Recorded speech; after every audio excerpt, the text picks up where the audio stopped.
Mommy told me never to go in the basement, but I wanted to see what was making that noise.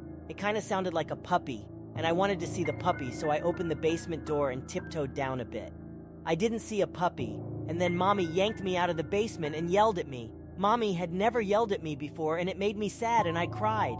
Then Mommy told me never to go into the basement again, and she gave me a cookie. That made me feel better, so I didn't ask her why the boy in the basement was making noises like a puppy, or why he had no hands or feet.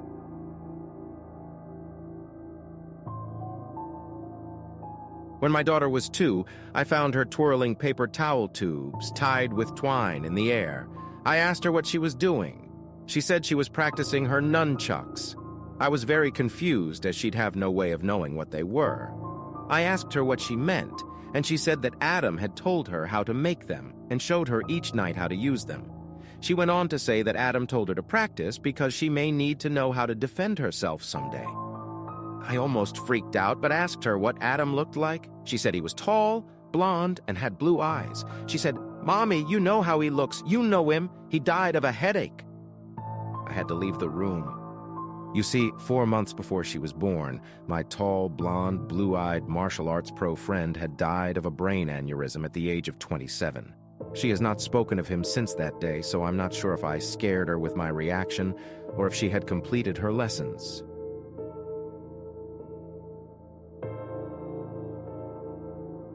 I begin tucking him into bed, and he tells me, "Daddy, check for monsters under my bed."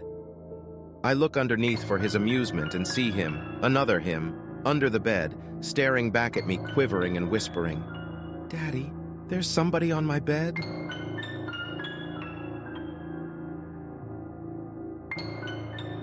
When my sister Betsy and I were kids, our family lived for a while in a charming old farmhouse. We loved exploring its dusty corners and climbing the apple trees in the backyard. But our favorite thing was the ghost. We called her Mother because she seemed so kind and nurturing. Some mornings Betsy and I would wake up, and on each of our nightstands, we'd find a cup that hadn't been there the night before. Mother had left them there, worried that we'd get thirsty during the night. She just wanted to take care of us. Among the home's original furniture was an antique wooden chair which we kept against the back wall of the living room. Whenever we were preoccupied, watching TV or playing a game, Mother would inch that chair forward, across the room, toward us. Sometimes she would manage to move it all the way to the center of the room. We always felt sad putting it back against the wall. Mother just wanted to be near us. Years later, long after we moved out, I found an old newspaper article about the farmhouse and its original occupant, a widow. She murdered her 2 children by giving them each a cup of poisoned milk before bed.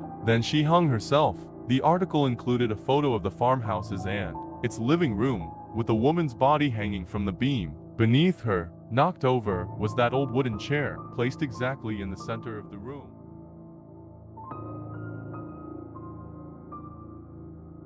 Last night a friend rushed me out of the house to catch the opening act at a local bar's music night. After a few drinks I realized my phone wasn't in my pocket. I checked the table we were sitting at, the bar, the bathrooms, and after no luck I used my friend's phone to call mine. After 2 rings someone answered, gave out a low raspy giggle, and hung up. They didn't answer again. I eventually gave it up as a lost cause and headed home. I found my phone laying on my nightstand, right where I had left it.